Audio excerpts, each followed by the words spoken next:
Hey, welcome back to the Tango Simplified learning series. I am Yelizaveta. Today is very special because I finally get one of my dreams coming true, which is to do a lesson on volcadas, and particularly the technique for followers for volcadas. Now, the reason why it's so special is because volcadas are some of the most complicated moves that tango has, and at the same time we actually learn it really early on. I was exposed to volcadas as early as 5 months into my dancing journey, but I actually think it's a move that's very difficult to do well, and as a follower I don't really get to dance it very much because there's not that many leaders who can lead it well. So in order for me to do a lesson on it, I really needed to have a good example of me doing the technique that I'm talking about, which is what I got to experience recently at the Myrtlewood Fusion Dance Intensive, where I got to collaborate with Rebecca Rorick-Smith. She is a fabulous leader when it comes to leading very deep volcadas. So take a look at this video. This is the move that we're talking about today and the technique that I will be talking about for followers.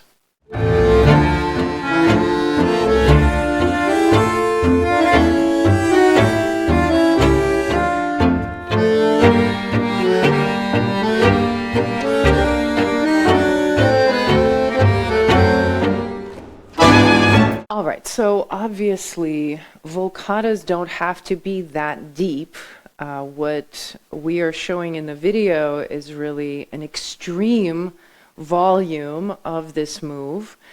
More and more, when I see this move being taught, it's being taught in a very conservative way for the social dance floor, which I very much agree and welcome.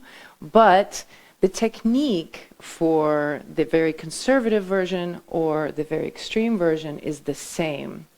And I wanted you to see how this technique actually works within the extreme version, because that's the one that scares people. So the problem, the difficulty with this move a lot of times for followers is the collapse that we experience. You might think it's your core, you need to strengthen your core, or it's that your steps are in the wrong position. So the question we're addressing in this lesson is how to remain light when you are off axis. And the tools and the tips I will share with you today, if you just get the principle of that mechanic, you will find it much easier to do these kinds of off-axis movements with any degree of exploration. So the main aspect of off-axis movements that we have to remember is that we are working against gravity. Anytime that I begin to come forward and my spine is now approaching more of a horizontal position, there will be a gravitational force pushing down that I have to resist. We resist this force by creating a sensation of plank pose in your body. Plank pose means that I will cinch in the front of my body in such a way that as the force of gravity pushes on my spine, pushing it down towards the floor, I will respond by bringing my front of the body in, holding the alignment of my spine in the same position. So plank pose, if you've done any kind of plank pose in yoga or when you exercise, those same muscles is what you're going to be using once you are off axis. Now, the second element of this mechanic is think of a sensation of getting out of a pool. So when you are about to prop yourself on top of your arms and bring your body up, that sensation of engaging your muscles to produce this top-down force is what we want to feel in addition to plank pose. When we combine these two mechanics together, that's where we'll find that feeling of lightness and stability at the same time. You might want to experiment and try this with a chair. Let's say that if I were to come to this chair and begin to move my feet back so that I go off axis. So the chair is now going to start supporting my weight. All I got to do is step back a little bit, and already here I'm off axis. Now I'm going to do the two things that I just said. I'm cinching the front of my body in, because if I don't, my spine wants to go like this, because the gravitational force is now pushing down in this direction. So I resist that by bringing my ribs in, bringing everything in, responding to that force. But then also I have to push down a little bit and think about bringing my arm down towards my torso, because if I don't, I'm going to push the chair away. The further back I go, the more I have to push down, and you can see I'm already starting to shake. Now, for volcada, this is basically what we're doing, adding in the movement of the leg. Very hard to do this and talk at the same time. Of course, with the partner, your point of contact is not going to be your hands, it's going to be your embrace. And what you'll notice in the way Rebecca and I are structuring our movement, you'll see our point of contact is around here.